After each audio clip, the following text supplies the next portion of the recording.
Sorry to interrupt you. I just want to make sure we are actually recording. Okay, we are now. Okay. Okay. Also make sure everybody's muted. Okay. During this pandemic, when public health is foremost in our minds, and at a time when concerns about climate change feel increasingly urgent, individuals and communities are re-examining routines and looking for ways to make homes and neighborhoods quieter and safer. As a 20-plus year resident of Wellesley who has worked with a couple of landscapers, I've been irritated by the noise and dust from leaf blowers, but I saw the routine as the price for having a tidy property. We had done away with pesticides, but I only recently considered the possibility that I actually had a choice when it came to equipment. In March, as my husband and I and our girls worked and attended school at home, we asked the landscaper to pause use of leaf blowers, and the result has been a revelation. No more high decibel noise interrupting calls and our thoughts. I do see grass clippings on the patio, but the lawn looks lush with fewer bare spots from direct blasts of air. And now I've confirmed in preparation for the panel today that the air is cleaner and healthier for my family and for the workers who are exposed to deafening noise and breathe dangerous emissions and particulates as they operate the blowers.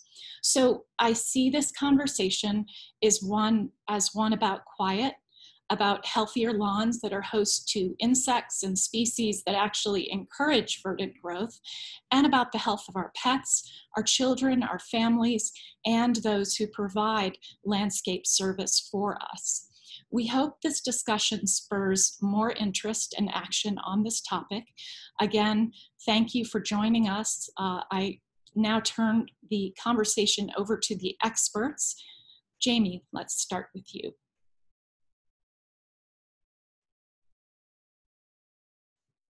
Jamie, you're on mute still. Okay. Before I share my screen, I just wanted to say how delighted I am to be working with the committees and the town. And I'm very excited to think that, you know, Wellesley can really step up and lead by example in the region and maybe partner with some other towns as well, including Lexington. So let me get started and share my screen.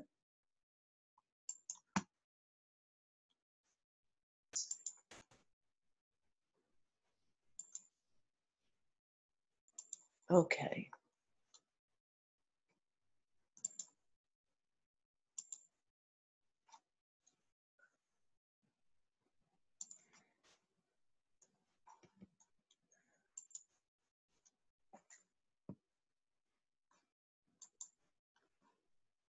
So share.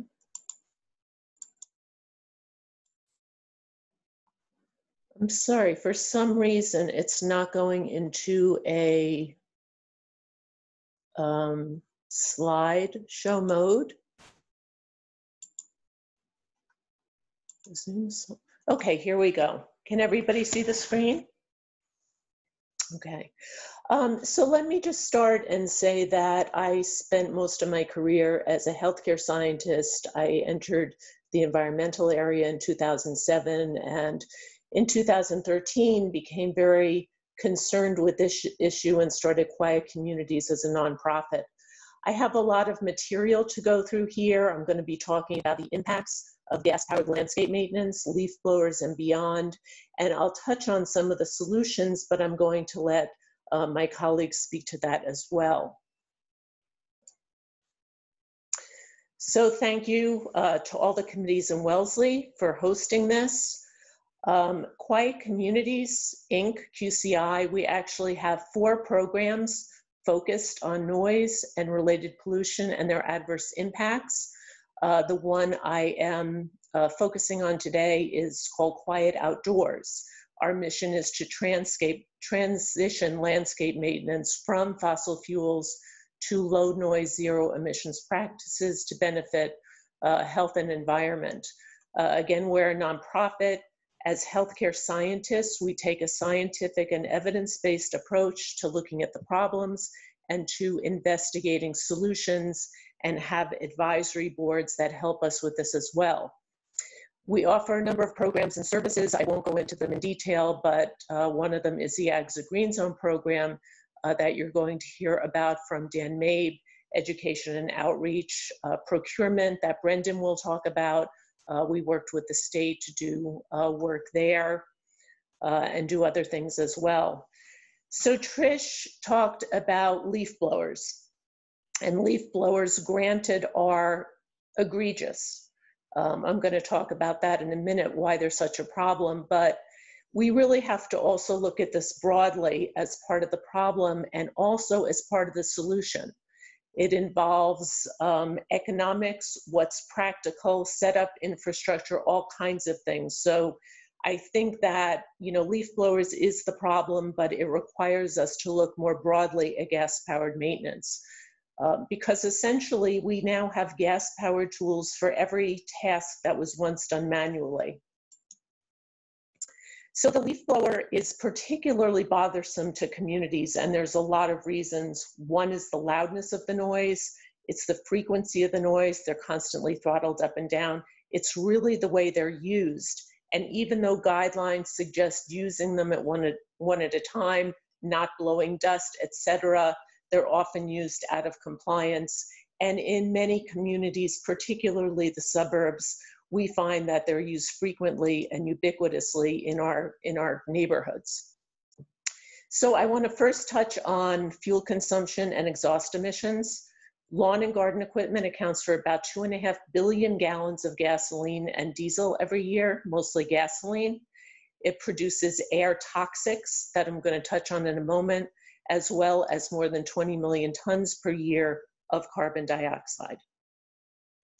So the air toxics include what are called volatile organic compounds. This is benzene, 1,3-butadiene, formaldehyde, acetaldehyde.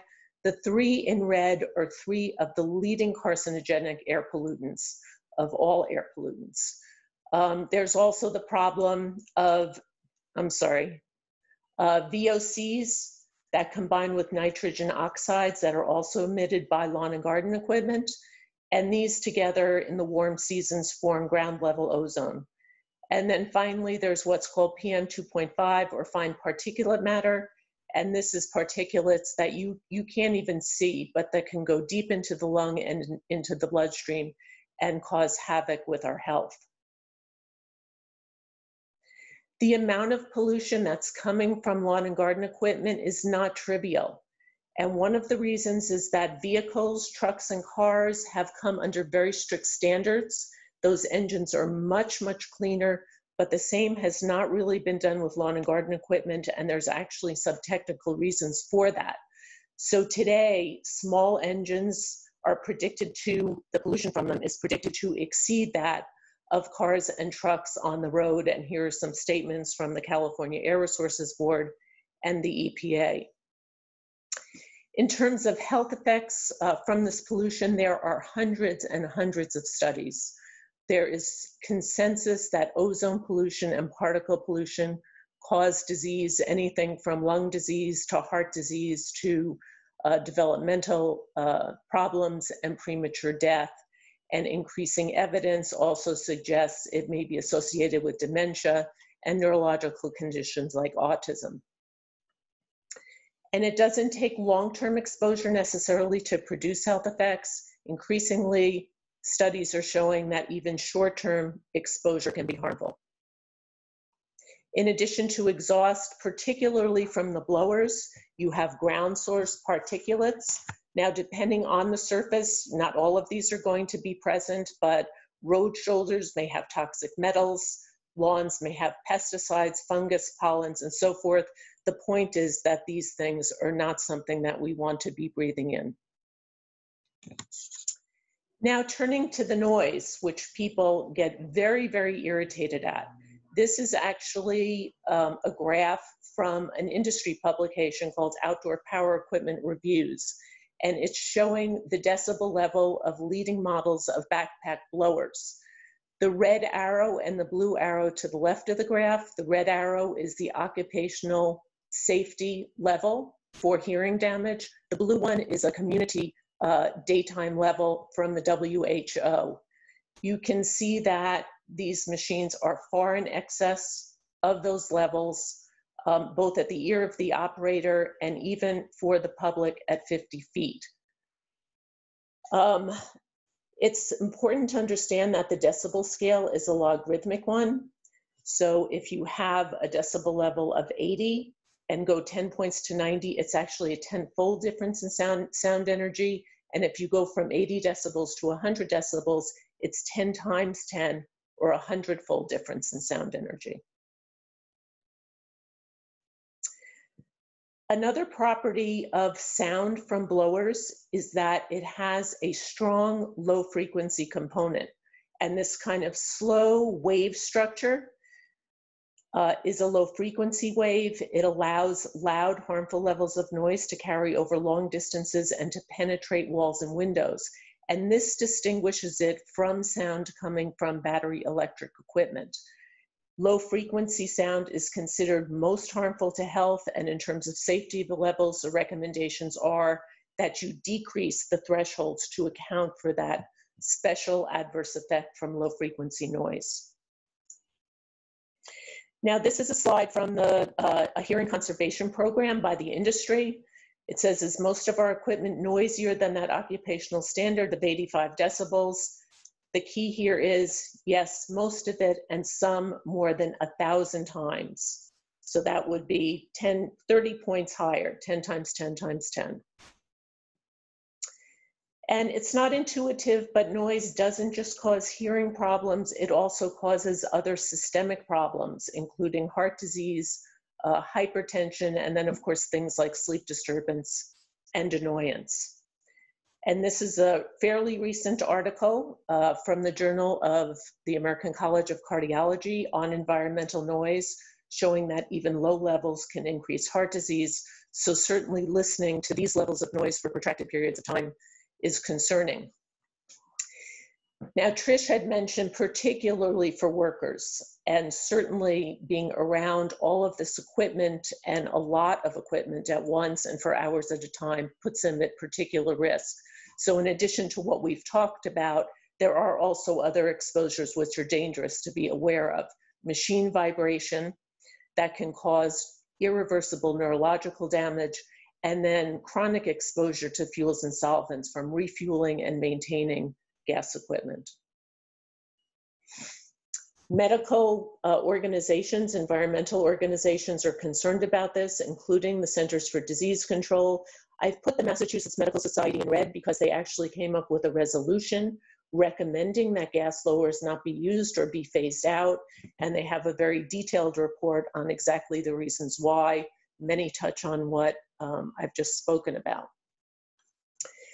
In terms of environment, there's other effects to consider. When equipment is fueled, oftentimes there's spillage that happens when refueling.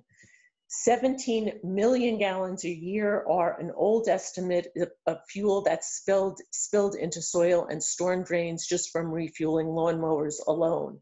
So if you think of all the gas equipment we have today, it's probably considerably more. And then we have issues with organic material getting into our water supply, carrying nitrogen, and causing things like algal bloom and fish kill.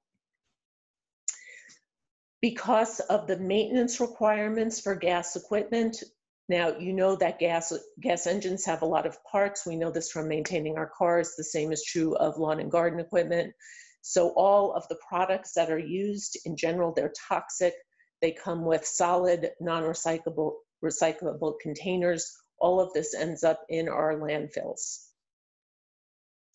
Now, noise, and I'm sure pollution too, can also be disruptive to our ecosystems. Noise is known to disrupt habitats and animal communications, and the net result is that studies have shown in areas with man-made noise that there is reduced biodiversity. And ironically, the ground level ozone that's produced by these machines and the mechanical damage is actually harming our landscapes. because of compaction, desiccation, and just the chemical effects of the ozone. So now I want to turn to solutions, and this is where I'll start to transition to the other speakers. Towns often think of regulation as a first step, and regulation, reasonable regulation certainly has a place, but it's not the only solution. There's a lot of different solutions. We want to focus today on battery electric equipment as a mainstay, certainly of the commercial industry, but for residents as well.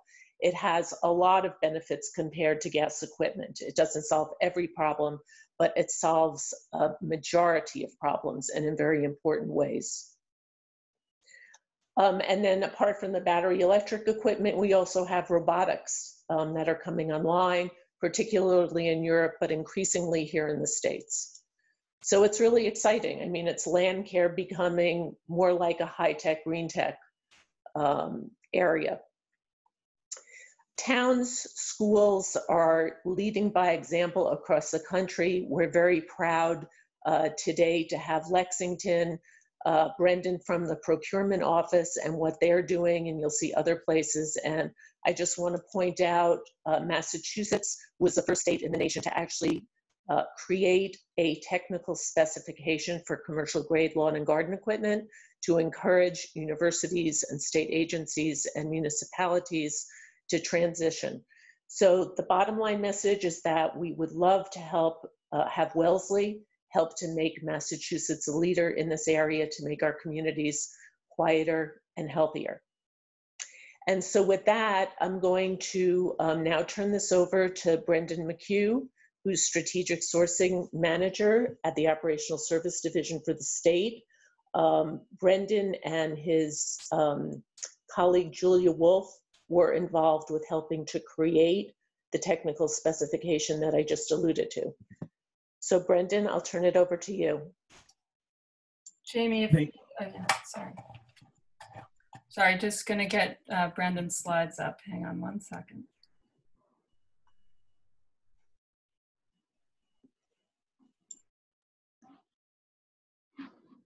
All right, thank you, Jamie. Good afternoon, everyone. My name is Brendan McHugh. I am a strategic sourcing manager with the Commonwealth of Massachusetts, which is a fancy term for a contract manager. A little background about the Operational Services Division. We are an executive branch oversight agency within the Commonwealth who establish and manage statewide contracts for 16 categories of products and services. Executive branch agencies are required to purchase through these contracts. However, municipalities and other entities are allowed to purchase from all contracts. You can go to the next slide, please, Lisa. I'll keep going.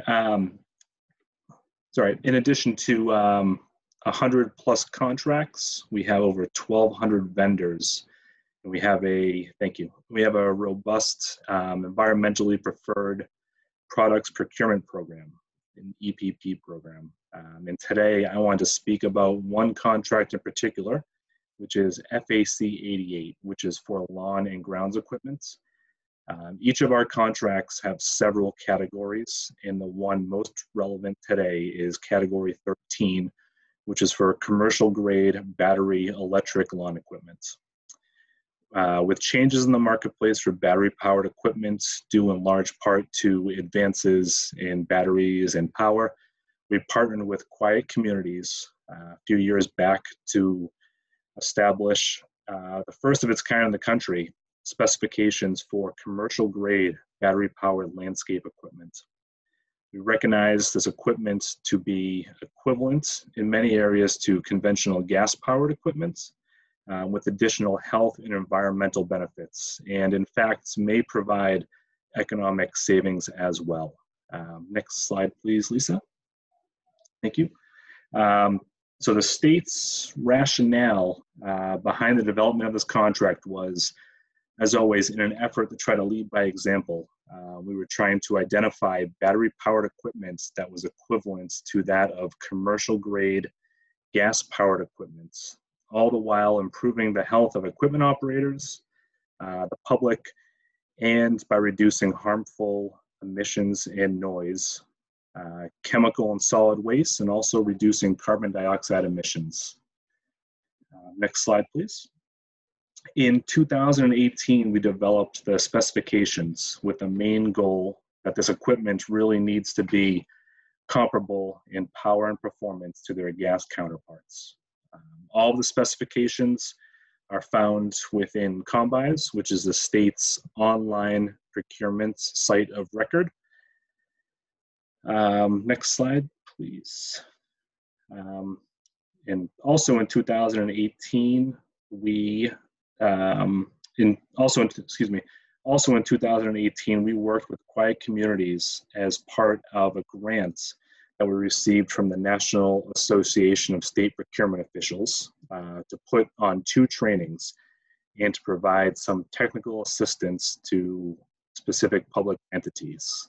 And if you go to the next slide, you'll be able to see some highlights from that. A demo day, if you will. There's some photos from that training as well. And the next slide, if you don't mind. Please, Lisa. We awarded 4 vendors for this particular category, which is category 13. This is the category for commercial grade battery powered landscape equipment. We're in the process of adding additional equipment to this category. So if there are particular battery powered equipment you'd like to see, please feel free to reach out to us as well as some of these vendors as well to include them in their offerings. This is a category that remains open as opposed to some of the other contract categories, and we can add products as new improved equipment arises in this category. Next slide, please. And just another note, we have developed, and this is available online, we developed an economic and environmental modeling tool that could help in comparing battery-powered options to their gas-powered counterparts. And this is something that we encourage folks to go and check out if they're considering making the switch over. They can plug in the types of equipment they're using, what they're looking to use, and you can see all sorts of modeling there, the environmental as well as the economic pieces as well. In the next slide, please. And then here are some of the public entities that have transitioned or committed to transitioning to battery-powered landscaping equipment. The town of Lexington, as Dave will speak to, has really stepped up, and they've converted a large portion, if not all, of their equipment to battery-powered. A few others as well, municipal airports, my alma mater, UMass Amherst.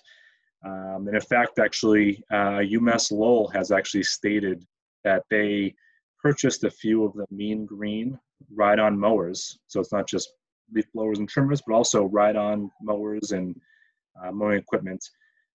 That they were so happy with them that their staff actually love them so much that they come in early so they can sign them out and use them as opposed to their gas-powered counterparts. So if the people that are using them see the benefits, again, I think that's something that's really important there.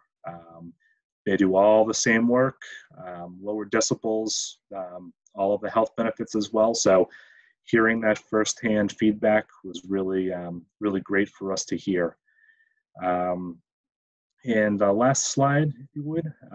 We have a couple of additional links. Again, as I mentioned, you can find some links there to our statewide contract, which goes into detail about the equipment available to purchase for eligible entities, state agencies, as well as cities and towns, and also schools and other eligible entities.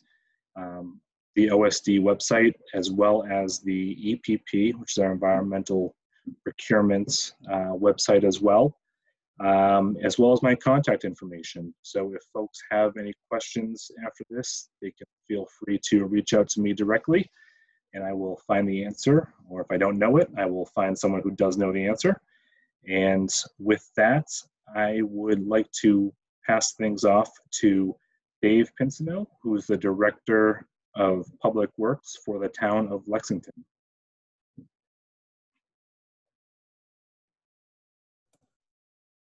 Thank you, Brendan. Okay, what I'm going to tell you about is how we started the program for Lexington Public Works.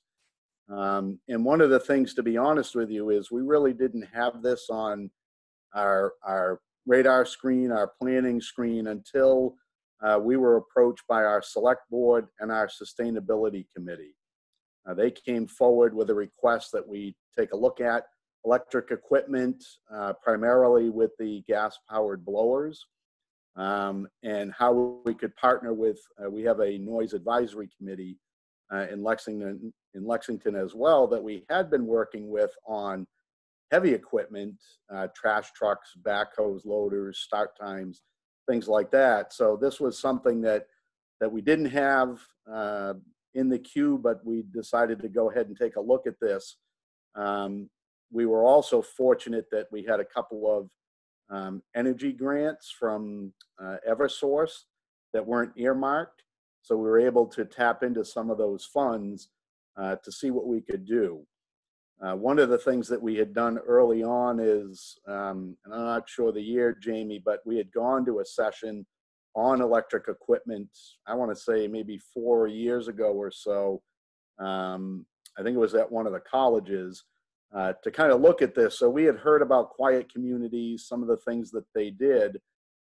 So we reached out to Jamie and partnered with them to really help us develop a program, because one of the things we didn't want to do was just implement something to implement it, both from a training, employee cost standpoint. We wanted to really look at this and how could we implement a program that was going to be good for us, good for the community, and move that forward. So, so we did partner with Quiet Communities. They did a full report on the properties that we maintain for our public grounds areas, the equipment that we use, the man hours that we attended to at each of these properties. So it was really a good assessment. It also took in, Jamie had mentioned some of the byproducts of using the gas-powered equipment, the toxins, air quality, and things like that. So we kind of developed a model on that and took a look at what we could do and how we could kind of transition into using some electric equipment. The other thing from the municipal standpoint that was key is we involved our staff right away. One of the sessions that Brendan mentioned, we did host one of those sessions in Lexington. So we had an opportunity for our staff to attend, hear presentations, but then go out and take a look at the equipment because originally they were, you know, it's going to take us longer. We don't know how to do the batteries. We're going to need 20 batteries to go out and do a job. So they were able to get real information, kind of discern what the facts were about electric equipment, and know from us that this wasn't something that we were just going to shove on them to do, that we're going to work with them, get their buy-in, because then they would go out and use the equipment. And that's kind of how we did it. So myself and our staff, our public grounds superintendent, we looked at the properties that we maintained. We looked at what equipment we were using and where could we logically make a change that would start us on that road towards more electric equipment in the grounds operation. So one of the things that we purchased right away were the handheld blowers, the electric blowers. And we found that pretty much from May to October, those blowers did everything that we needed them to do. You know, if we had some light clippings on a walkway, those blowers were fine for that. If we had an area that maybe because of rain we didn't mow enough, those blowers easily took care of that, any of that debris that was present on the turf grass or in planting beds, things like that. So that's one thing that we introduced. We did get some of the electric backpack blowers as well because we do maintain our downtown. And that was another way to introduce the electric equipment while reducing the noise. So, so we did do that.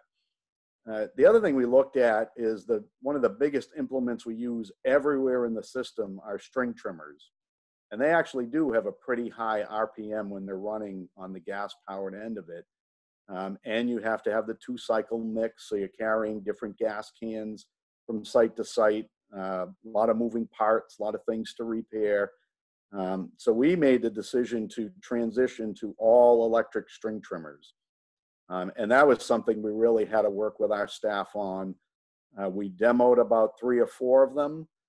We settled on one, but when we got it out onto the sites, we found it had a couple of things that we wanted to improve upon. So then we settled on another vendor, and they've been very happy with it. We've pretty much put all of the gas-powered string trimmers in the garage, and they stay there.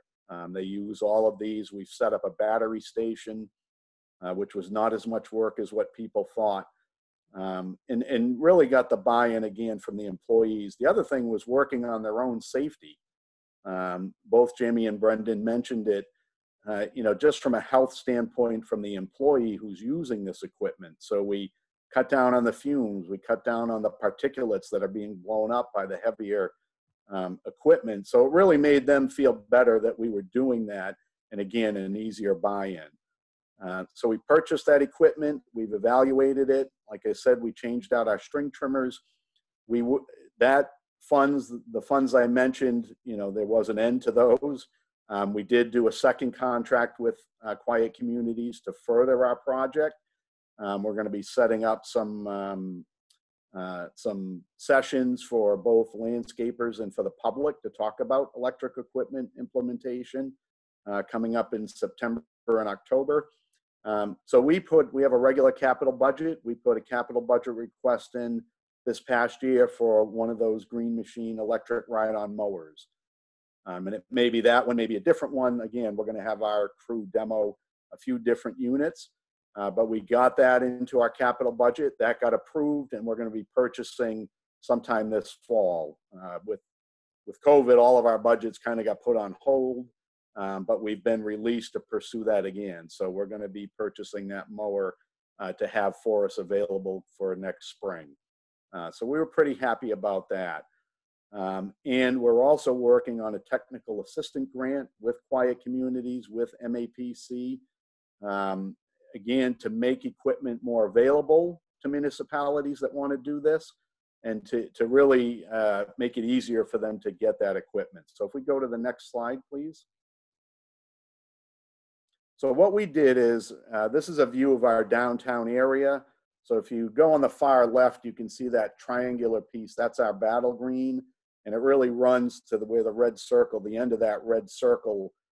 We have what we call a conscience land, but it's really, we have farmers market there. We have a number of things. So we wanted to start with an area that we knew would make an impact around public buildings and that would be easy to implement.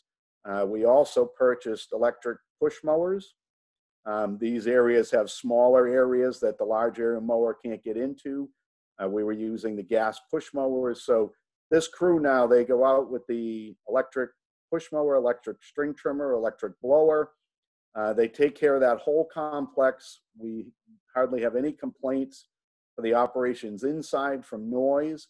It's a healthier environment for both people walking through, going to the buildings, for our staff. And we have not lost anything maintenance-wise. Those properties are well maintained, and we've been able to do that incorporating the electric equipment. So the mower I just spoke about, we're hoping to use it in this area as well and really expand through that downtown back towards the Battle Green. That's our goal as we move this program forward. We go to the next slide. So again, this is that complex of public buildings I talked about. This is one of the electric push mowers that we had. We just continue with the slides. This is one of the electric string trimmers that we have. I mean, you can see them bending over, getting around the tree. We looked at weights of the equipment. Some of them have very heavy batteries. We found one that was a happy medium and still had the power to do what we wanted. Next slide, please. The electric hand blower, as I mentioned, does everything we want it to do in those non-peak leaf seasons that we have here in New England. So So we're able to use that. And then the next one. And this is a gas-powered mower that we're looking to replace what this mower does with that electric mower, probably in that 54 to 63-inch mower that will handle these properties. Again, keeping up the efficiency and not missing a beat for this equipment. So if we go to the next slide. Well, this one didn't come through as well, but this was kind of showing, this was from our report that Quiet Communities did. So on the left-hand side, it's listed some of the different things, the noise, the fuel spillage, greenhouse gas emissions, and what we were able to reduce, and then a cumulative reduction, you know, that we have had here. And again, Jamie mentioned Dan Mabey and AGSA, he's going to speak next, but they were very helpful as well, coming out to demo equipment with us and helping to kind of put this program together. So, and I'll let Dan do that when he comes on. And I think I had one more slide, or actually 2 more slides to go there. So our future plans, again, we want to expand this to additional properties. AGSA has a certification for this, and we thought that that would be a really good thing for the community, and showing that we're really taking this seriously and trying to do our part, both with noise reduction and the overall health benefits of switching to electric equipment. So we're going to pursue that certification. We're going to purchase that large area electric mower. We're also looking at, are there other things that we can swap out? We're going to look at chainsaws. We're going to look at the hedge trimmers. We're going to look at some of those other items, and again, work with our staff. Then we will, if awarded, we're going to assist on that technical assistance program, hoping to get bulk purchasing. We think there's definitely a need for both staff and public education. And then create a tool barn. Essentially, if people need equipment or they want to try equipment, they would have a source to do that with, and then they could implement that into their own system. And then if we just go to the last slide, we are soliciting letters from different communities, basically just saying that we support pursuing a technical assistance grant. So I'll be sending those back out. I'll send that to Wellesley's Public Works as well. We fill out, it's basically a form letter that they just need to sign. But the more communities that we have that are interested, the better that will be presented when we go for that grant. So again, it's a pilot initiative, adopting the commercial grade equipment, the things that I mentioned before. So it'll be supplements to the state contract that Brendan mentioned. Because they don't carry all of the different equipment that we're looking for, or we're just looking for other vendors that we find are a better fit for our operations. So it gives us more options to do that. And we have used state contract quite a bit through OSD. So that's worked out very well for us. So it's community support, no obligation to participate. So again, we'll be pursuing that. So in closing, for me, to wrap up, I mean, we have found it very good for our program, our staff, and the public to have gone in this direction. And it's something that we do want to expand further. We do caution people, you know, in the spring and in the fall, with the debris that we get and the different properties that we have, we still have a need for those gas-powered blowers, but it's just for those, you know, 3 or 4 weeks in the spring, 3 or 4 weeks in the fall. Everything else, we're going with the electric. So we've worked very hard with our noise committee on that, our sustainability committee, and our select board to get buy-in to that program. So we haven't been able to totally switch everything yet, but we're pursuing those things. And again, I think it's been a help to our program. So with that, I'm going to turn it over to Dan Mabey. He's the president, the American Green Zone Alliance, and he's going to speak next. On to you, Dan. Thank you, Dave.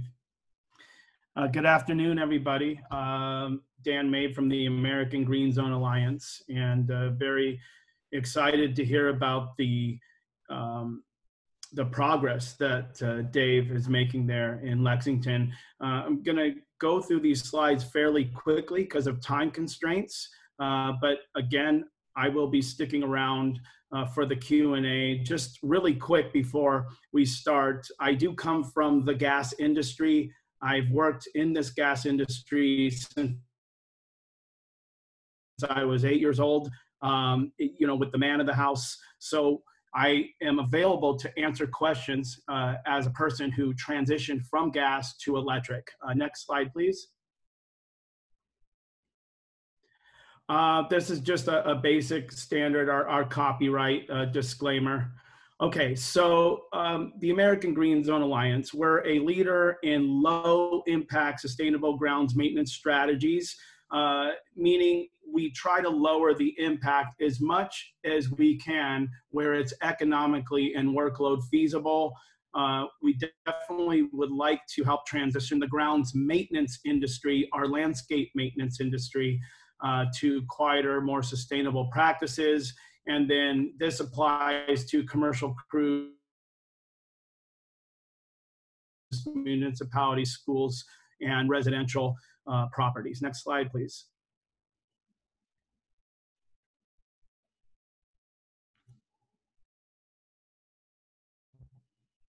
Okay, thank you. There's two primary ways we achieve these goals. One is through what was mentioned previous, is the AGSA Green Zone certification. With quiet communities, we're able to define, measure, verify, report, and then certify. A lot of times there have been implementations, but when they're not verified or certified, we've seen that they've gone back to their traditional methods, if you will. The other is our Service Pro certification, which is actually working with people. It is a behavior modification of sorts, but when you really get down and work with the staff themselves, we really do see change and permanent change. And then we do other things with quiet communities, exchanges, workshops, symposiums, and other presentations. Next slide. Okay, so we're just going to go ahead and get caught up on what's the latest and greatest. Now, as far as technology goes, here's an example of an engine, a small gas engine for a lawnmower. Gas engines compared to electric are inefficient. They require a lot of maintenance, and then over its entire lifespan, expense. Next slide, please. Here's what an electric system looks like compared to the previous slide. Basically, you have a battery, you have protection circuitry, controller, battery management systems, and then you have a motor. And then this creates a symphony to drive belts, string, blades, and so forth. But it's much more efficient, it's more simple, and then over its lifetime, more profitable. Next slide, please. This is really exciting. What you see here is a triplex mower being used at one of our Green Zone golf courses. This was a lead acid platform mower, and the technology, the battery technology, was just not where it needed to be. And what we're doing with this now, I'll show you. Next slide. We're actually taking used Model 3 Tesla cells and creating new batteries, repurposing these batteries, and then we've changed the platform of this mower from lead acid to the lithium. And again, this is repurposed. So when we get into recycling and the issues with lithium ion, I can assure you, and I can do a follow-up later, that repurposing and recycling is going on, and that there is a way to close the loop and make sure we're responsible with these implementations. Next slide, please. We're out there. We really put the equipment through torture tests before we recommend it to everybody. We have to be hands-on, and we do this AFTC field certification, if you will, to make sure that when someone is going to commit, such as Dave and others, that they're going to be informed and they're getting a quality product that is going to deliver an aesthetic acceptability that they're accustomed to with gas. Next slide, please. Okay, AGSA Quiet Communities Program Solutions. This is our Business Service Pro certification. An example, when we get everybody in the room and we're able to basically discuss the operations, workload, productivity, and then basically show them how to care for an entirely different technology to meet the same end. It's been very effective. Next slide. This is Land Care. It's the Pasadena branch in Southern California. Next slide. I just want to let everybody know there's no photoshopping going on here. The stickers on their trucks are real. This particular branch, this is a national company, but this branch saw the wisdom in their operations. Their branch manager embraced it, and they're servicing a lot of their contracts with electric and with our certification. Next slide, please. Here's an example of a green zone. That was green zone, Service Pro certification. Here's green zone certification. Worked with extensively with quiet communities. It was a great project in Southampton. It was the first green zone on the East Coast. Next slide, please. And let me tell you the scale and the result of establishing AGSA certified green zones in communities. After they basically converted East Quogue Village Green and Town Hall, then they were able to scale all of their operations, phasing out all gas handheld tools for their entire operation, which covers, and Jamie can correct me later, nearly 800 acres of serviceable property. Next slide, please. Here's another example of a substantial green zone out here in West. This is city of South Pasadena. They were the first in the country. Next slide. Really quick, how we do it. This is an example. We took their largest park within the city. We did this certification, and then we were able to replicate that certification for the park and encompass the entire city. Every single city property has been mapped. It's been accounted for, of course, with quiet communities, with the impact reports, and then verified operations by AGSA. Next slide, please. Oh yeah, this was, this was the celebration, the culmination of a lot of work, but it is very rewarding. City council, mayors, senators, Congress representatives were present at this gathering. Next slide, please. This is an example of a school. Now, this is Eastside Union School District. They have 11 campuses. They did Yorba Buena, was already certified. I just returned 3 weeks ago, and they are near completion of their second high school. So they have earmarked all high school properties to be AGSA Green Zone certified. We're just going one at a time. Thank you. And they really, made an educational opportunity for their student body, and then also other staff from surrounding schools and communities. Okay, cost of operations, ROI, and profitability. Next slide. Okay, Dave, you just mentioned the big green mower. Let's look at some of the thumbnail cost of operation benefits, if you will. Here you have the mean green, and then here you have the X mark, which is a very popular gas model.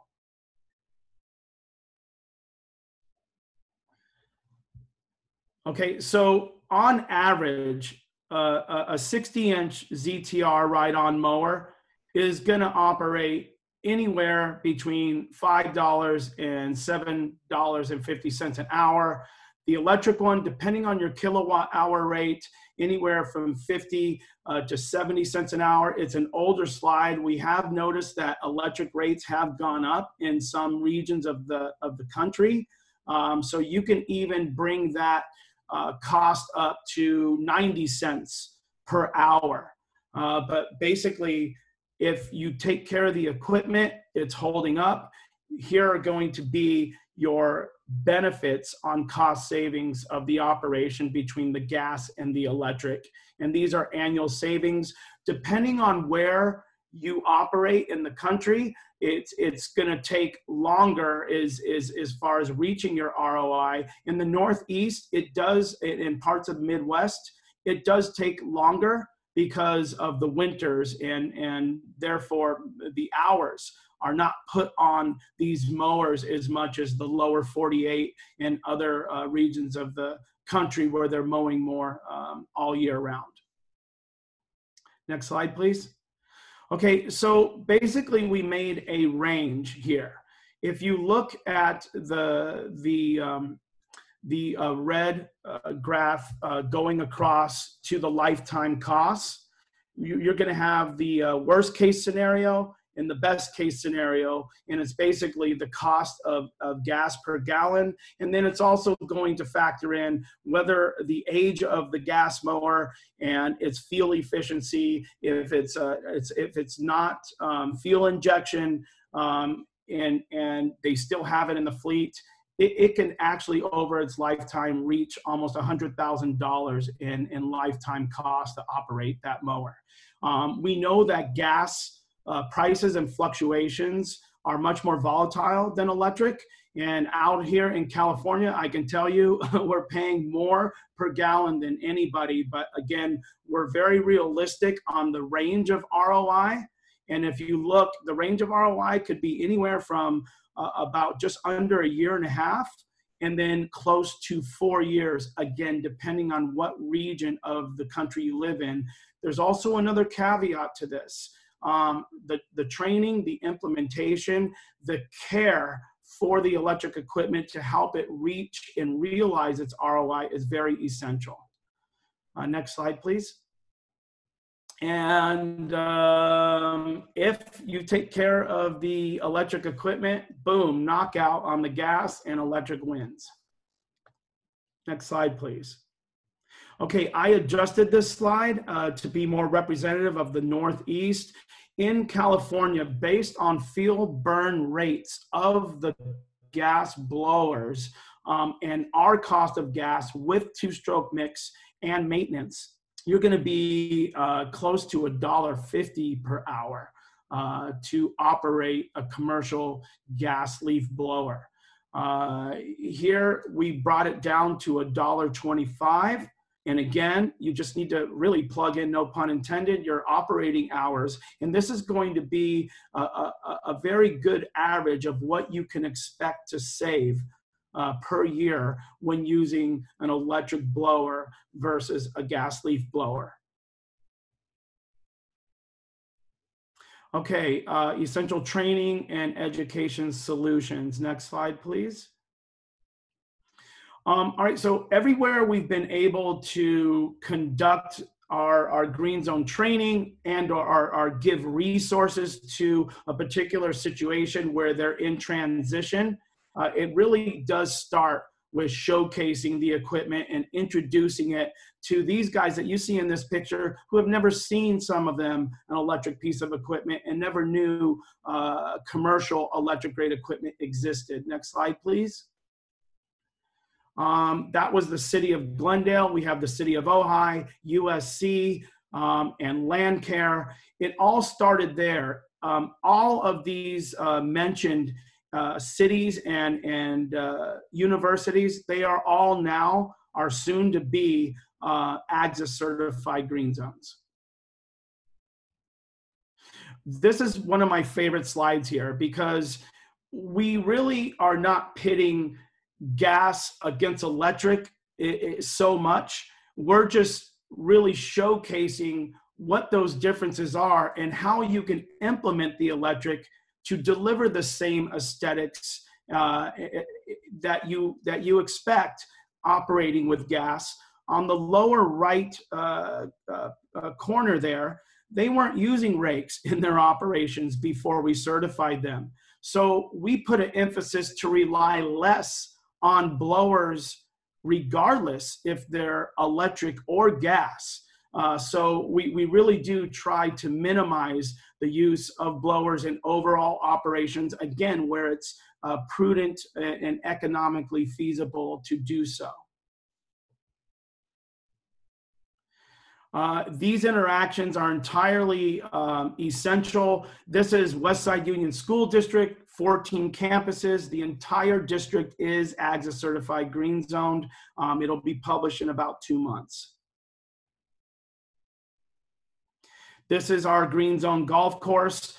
This is my guy, Paisan. His name is Michael. He's a fellow Italian brother, and that's his nickname. We call each other Paisan, but he swears by his electric equipment. He will never, ever go back to gas. All right, and then next steps for Wellesley and surrounding communities. We'll go ahead and see where those steps lead us.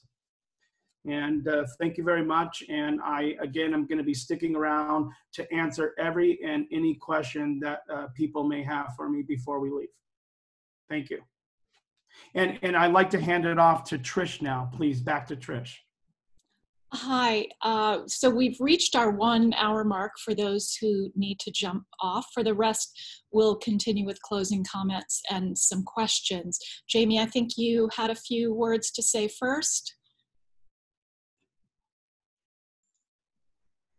Trish, I think I'm good. I wanted to comment after one of the talks, but it's been taken care of. Thank you. Terrific. So I want to thank you, Jamie, and thanks to Brendan, Dave, and Dan for illuminating the health concerns, the environmental impacts, and the ways other towns are considering and adopting solutions. Wellesley's Department of Public Works is already using some electric equipment, but how can we encourage a broader transition away from gas-powered machines and lead by example in our state? And what can individuals do?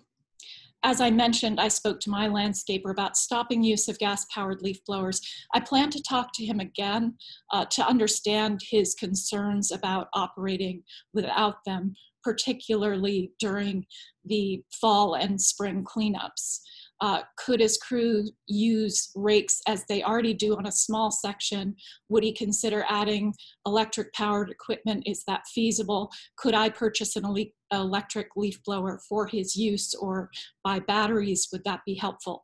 I'm hopeful a thoughtful discussion can lead to changes in his business and perhaps among his competitors too. So before we turn to questions, we'd like to ask you to consider doing the following.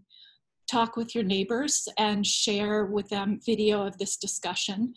You could even share a link to this video with your landscaper. Ask your landscaper not to use leaf blowers at least during the summer months, and explain that you're okay with a less manicured look. If your landscaper feels a leaf blower is absolutely necessary, request use of an electric one, at least for routine maintenance, and help create a list of quiet landscapers. Recommend them to your neighbors, lead by example, and what we can do as a town. We are fortunate that many town employees and officials have joined this conversation today.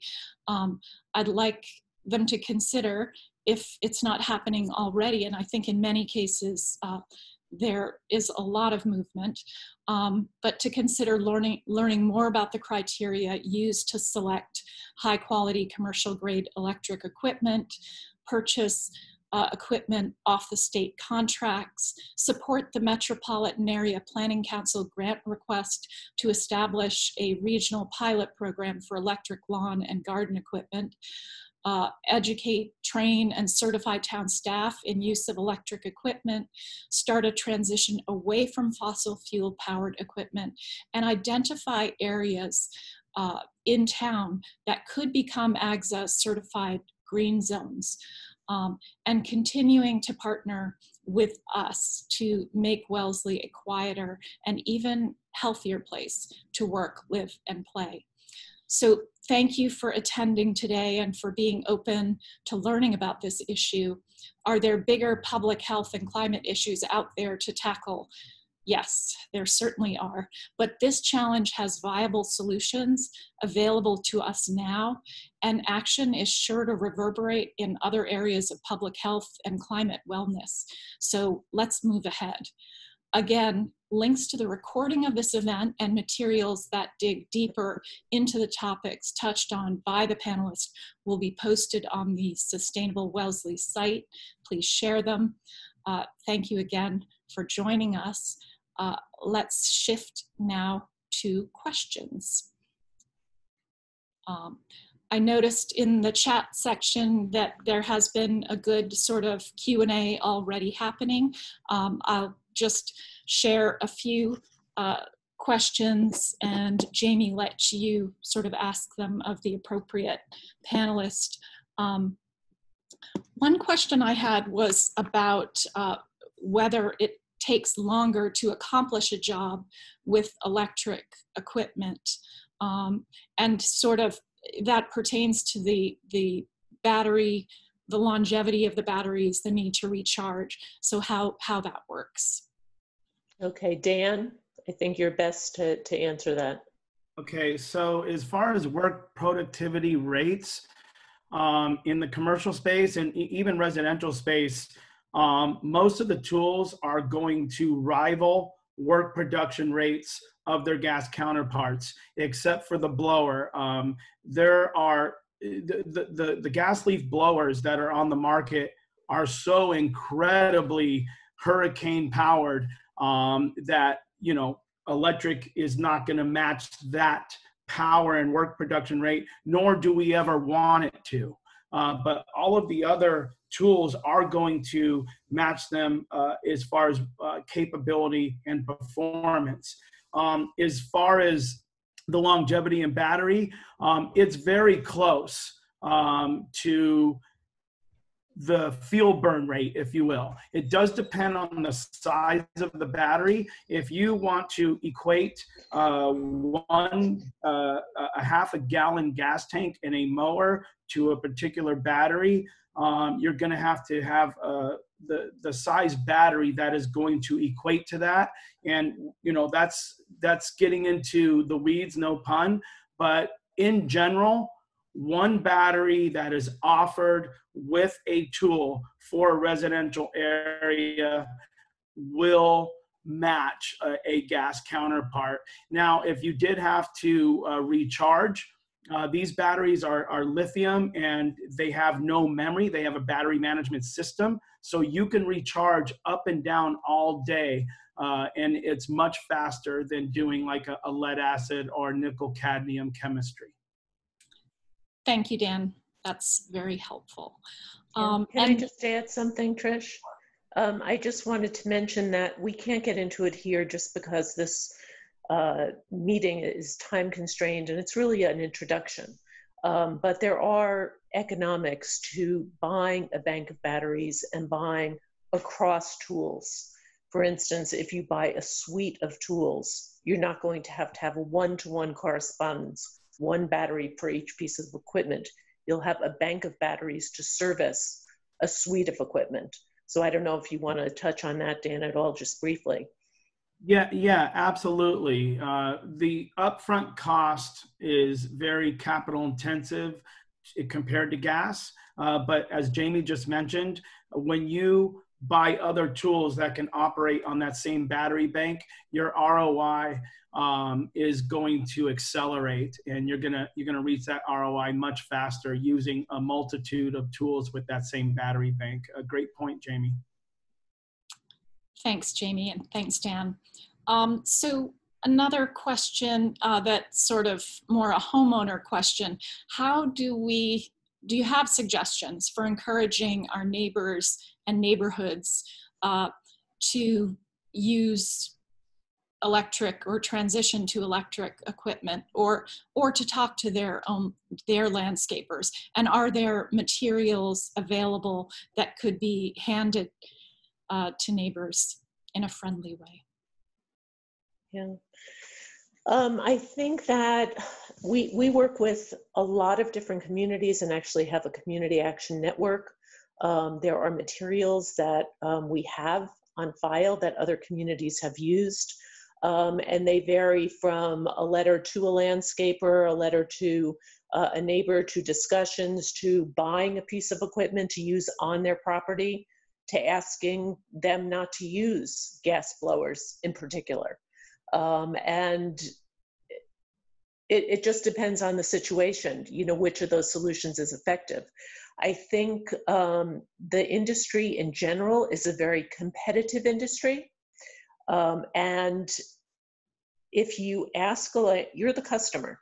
If you ask a landscaper not to do something and to use rakes or get a blower, an electric blower, then, you know, hopefully they're going to do that, knowing that the customer is really who dictates things. But and if that landscaper doesn't want to comply, then there's probably other ones that will. I'm sorry, can I add 5 seconds to that? Yes. Okay, so what we've been able to do is do co-ops out here. One neighbor will buy our house an electric suite of tools. We've went out there and trained 4 or 5 different gardeners who service areas around there, and they have access to the tools. So they're doing tool sharing as part of our residential green zone initiative. And then also part of that initiative, we've experimented with homeowners purchasing their own suite of tools to handle work and allow access to them when they service their home. So there's just some ideas that we've been experimenting with. Okay. This is sort of a conservation-minded question, but if people use pesticides on their properties, does use of leaf blowers in general exacerbate pollution into waterways? Is that an issue? Well, I'm not an expert, but I do, I teach for the NOFA accreditation program, which is the Organic Land Care Program. And there's a lot of concern about pesticide use, and with, you know, the kind of force that Dan just mentioned, you're getting 250-mile-an-hour air jets coming out of these machines very close to the ground, and aerosolizing things that should not be in the air, and in a place where, you know, we can easily breathe these substances in. So I would say there's a definite health concern, you know, with regard to pesticide use. It depends, of course, technically how fast do they degrade and so forth, but you know, a conservative perspective would say you should really be careful. And then just a quick add-on to that point, when you use these harsh fertilizers, pesticides, when you water and the runoff from the water, it's going to carry onto hardscape. Then it's going to dry up. And then when you come with that very powerful blowing apparatus, then you, yes, can kick that up. But it is has to do with watering after you apply these pesticides and these fertilizers. They don't go away. They definitely are going to travel wherever they're going to travel, wherever the runoff of the water takes them as well. Okay, and one more quick technical question, maybe not quick, but as far as return on investment, the trade-off for investing in electric equipment and then not having to pay fuel costs, the electric has batteries, is there a cost analysis? Go ahead. Okay, thank you, Jamie. And you can add, Jamie, if you want. We do have very detailed cost analysis benefits for all of our green zone, certified green zones and implementations. But every place is going to be different because the nature of the workload is going to be different. But in general, yes, if they take care of the equipment, and the equipment lasts through the duration of its warranty, for all intents and purposes, you will reach your ROI on battery electric equipment versus gas.